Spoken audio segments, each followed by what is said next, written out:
away. But you see, James, one of the reasons I'm so interested is that there is no question that we are losing our history, that as people die, and there doesn't seem to be very much interest in our government. God knows we've talked about that many times, in preserving any of this stuff.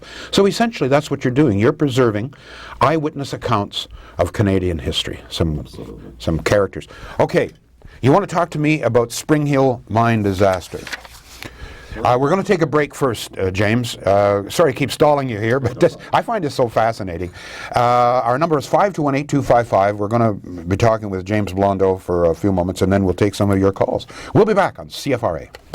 Well, actually, I was working at United Press International, which was a major news organization in Montreal, and being paid very poorly, by the way. I was working 6 days a week for $50 a week. I'll never forget that, because my bonus for this great job, I got front page stories in the New York Times and the London Times and all the rest of it. My bonus was a week's pay, $50. I'll never forget that.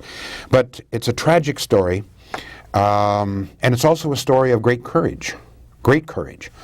It's October 23rd, 1958. Now, this is before most of you were born.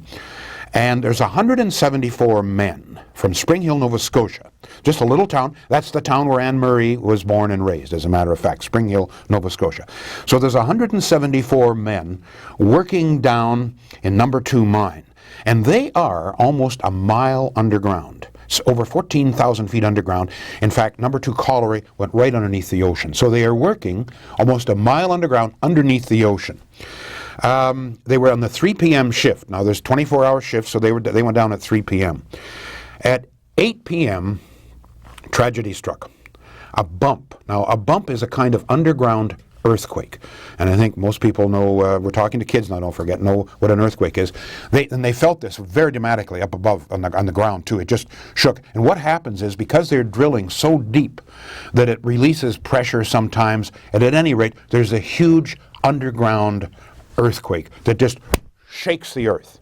And in some cases, it just shot. The men would be working on the floor of the mine, and it would just shoot them right up to the top, just suddenly, and crush them up against the ceiling. So by Friday morning, they sent in what they call draggermen. Now, draggermen, I find this very emotional to talk about. Is that okay? Excuse me. These are men who are especially trained for rescue work of this kind.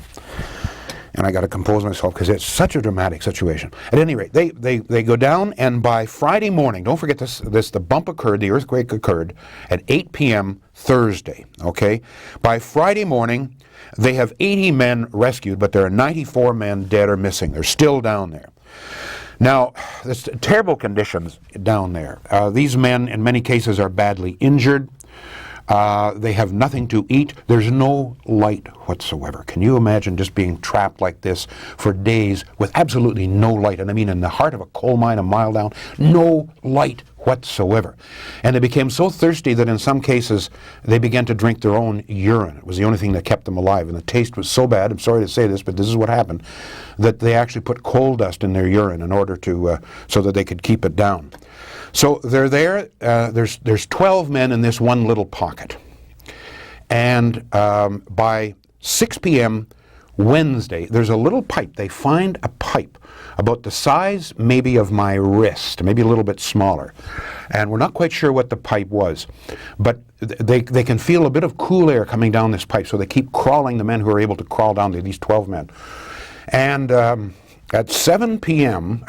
on Wednesday, this is now, don't forget that they have been there for 3 days now,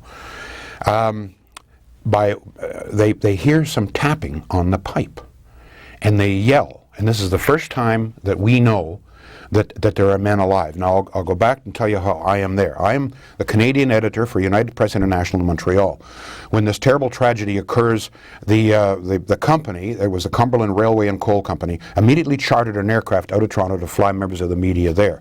And I got on board the plane in Montreal and flew there. So I am there with representatives of the press from right around the world. I am the only one. United Press International serves virtually every newspaper in North America and mostly in Europe as well, and many radio stations. I'm only one guy. Canadian press has got, I don't know, 8 or 9 people. All other newspapers have large numbers of people. So at 6 p.m. Wednesday, the rescuers, the draggermen, hear the tapping for the first time they have indication there's some people alive down there. So they break through to 12 men, some of them very badly injured. They break through at 2:25 Thursday morning. All right? So don't forget, this is one solid week. The bump occurred on Thursday, so a week later, 2:25 in the morning, they bring the men to the surface. And I'll never forget, I was there. As a matter of fact, there is a publication, and I don't know if your camera can see this or not. It's called Canada, This Land, These People. It was put out, it was a Reader's Digest collection put out in 1968, and it has this story of the Springhill. And if you look really closely, there is a picture of the pit head as they bring the men out, and there is a very young Lowell Green there. Good-looking guy, and I took pictures as well. At any rate, I'll never forget those men coming out. They were afraid. They'd been in total blackness for 7 days, for a week. So they covered them over with blankets because they were afraid that their eyesight would be damaged.